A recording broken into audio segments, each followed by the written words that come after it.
Hello and welcome to global academy. MCQs on modern history of India. आज हम इसका part 4 discuss करने जा रहे हैं। 3 पार्ट्स हम ऑलरेडी अपलोड कर चुके हैं। काफ़ी इंपॉर्टेंट क्वेश्चंस हम इसमें डिस्कस कर रहे हैं जो एग्जाम पॉइंट ऑफ व्यू से काफ़ी इंपॉर्टेंट हैं। So now without wasting the time let's begin with the first question. Eminent Tamil poet Shri Subramania Bharati was associated with which of the following movements of the Indian National Congress? So, eminent Tamil poet Shri Subramania Bharati वो Indian national Congress की कौन सी movement के साथ associated थे? He was associated with extremist movement of Indian national Congress. Next question, the song Jana Gana मन composed bye Rabindranath Tagore. सो इतना आप याद रखें कि जन गण मन लिखा था, कंपोज किया था रविंद्रनाथ टैगोर ने। Was first published in January 1912 under the title of, तो उस वक्त इसका क्या टाइटल था, किस टाइटल से इसको पब्लिश किया गया था? So it was publish under the title of Bharat विधाता। सो जनगण मन से रिलेटेड ये पॉइंट आपको याद नोट करना है। एक तो कंपोज किया था रविंद्रनाथ टैगोर ने, फर्स्ट पब्लिश हुआ था इन जनवरी 1912 में, और एक और पॉइंट इंपॉर्टेंट कि वो भारत विधाता के नाम से इसको पब्लिश किया गया था। नेक्स्ट, नारायण मल्हार जोशी फाउंडेड, तो उसने नारायण मल्हार जोशी ने क्या फाउंड किया था? तो एक तो क्या था, the Social Service League in Bombay in 1911, ये डेट भी आपको याद रखनी है, and All India Union Congress in 1920। So ये दोनों इनको फाउंड किया था भाई नारायण मल्हार ने, ये आपको याद रखना है। Next, all India states people conference formed in 1927, तो ये डेट आपको याद रखनी है कि ये कब बनी थी, State People Conference, and launched popular movements in, so ये कहाँ लॉन्च की गई थी? In princely states. Next, the actual name of Dayanand Saraswati the founder of Arya Samaj. So Dayanand Saraswati जो फाउंडर थे आर्य समाज के, ये भी आप याद रखें, और इनका रियल एक्चुअल नेम क्या था? Mulla Shankar. The president of constituent assembly, तो कॉन्स्टिट्यूएंट असेंबली के प्रेजिडेंट कौन थे? Doctor Rajendra Prasad. The slogan of Vande Mataram was first adopted during the dash dash movement, किस मूवमेंट के टाइम में वंदे मातरम को फर्स्ट अडॉप्ट किया गया था? During Swadeshi movement. The first elected Indian president of legislative assembly was, जो लेजिस्लेटिव असेंबली बनी थी तो उसका फर्स्ट इलेक्टेड प्रेसिडेंट कौन था? Vijay Patel. Next, Shri Narayan Guru was a great socio religious reformer. So ये एक ग्रेट सोशो रिलीजियस रिफॉर्मर थे, तो कहाँ के थे ये? Of Kerala. The youngest president of Indian national Congress who held the office at the age of 35, तो वो कौन थे? अब्दुल कलाम आज़ाद। सो यहाँ आपको कुछ पॉइंट्स याद रखने हैं। एक तो अब्दुल कलाम आज़ाद के लिए कि ये youngest president of Indian national Congress थे, और इन्होंने ऑफिस हेल्ड किया था एट द एज ऑफ 35, ये भी आपको याद रखना है। Next, the first Indian to contest an election to the British House of common, British House of Commons के लिए फर्स्ट इंडियन वो कौन थे जिन्होंने इलेक्शन कंटेस्ट किया था? तो he was Umesh Chandra Banerjee. Two socio religious reform movements founded in India in 1875, दो रिलीजियस रिफॉर्म मूवमेंट जो 1875 में जिनको फाउंड किया गया था वो कौन कौन थी? एक तो थी थियोसॉफिकल सोसाइटी एंड आर्य समाज। सो ये दोनों these two social religious reform movements were founded in India in 1875. Next, the first Indian governor of British province Bihar in India. So first Indian governor British province Bihar India का कौन था? He was S.P. Sinha. The headquarter of Ramakrishna Math and Mission established by Vivekananda in 1898. तो इसके headquarter कहाँ हैं?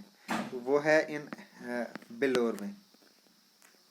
Next, who is regarded as the father and founder of Indian national Congress, Indian national Congress के father and founder कौन है? A.O. Hume. The most famous women disciple of Vivekananda, so most famous women disciple of Vivekananda कौन है?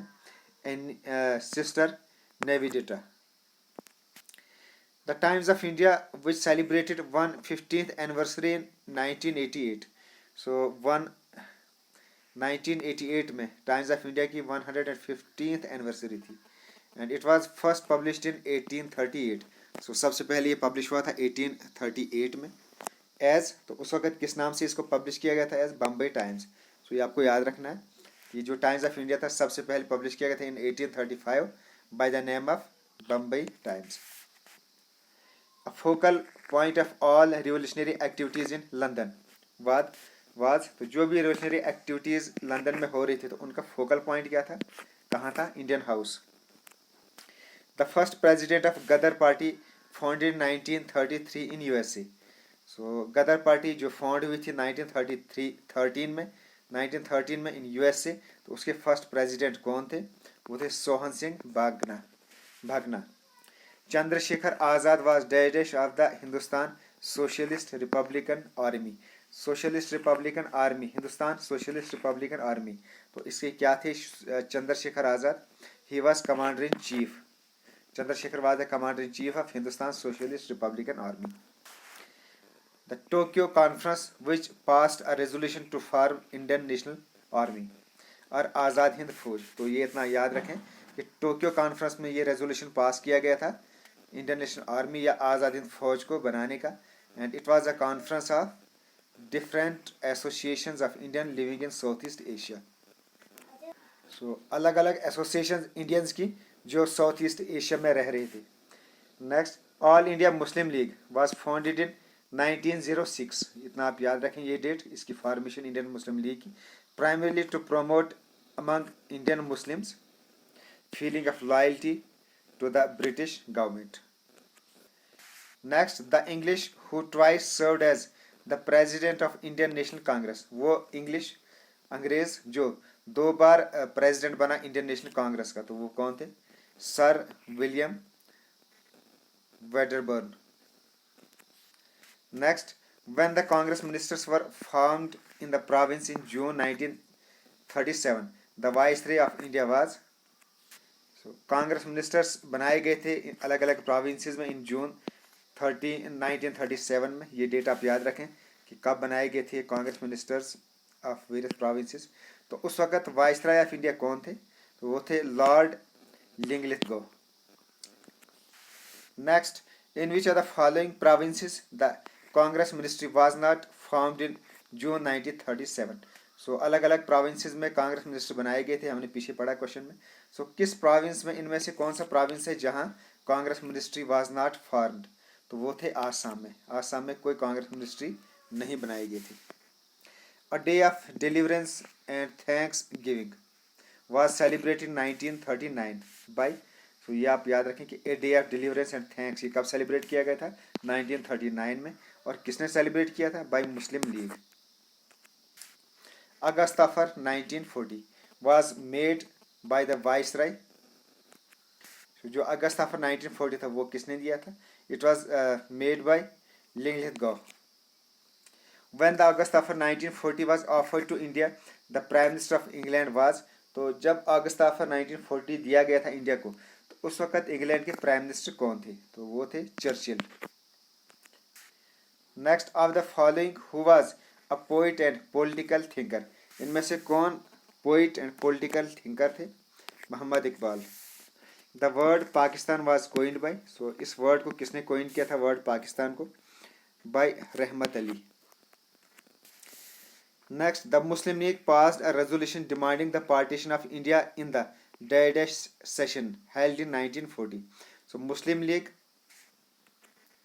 ने एक resolution pass किया for the partition of India, और ये कौन से सेशन में हुआ था, लाहौर सेशन में, और ये हुआ था इन 1940 में। तो ये तमाम पॉइंट्स आपको याद रखने हैं कि मुस्लिम लीग ने पास किया था रेजोल्यूशन पार्टीशन ऑफ इंडिया का, लाहौर सेशन में किया था और 1940 में किया था। ये तमाम पॉइंट्स आप नोट कर लें।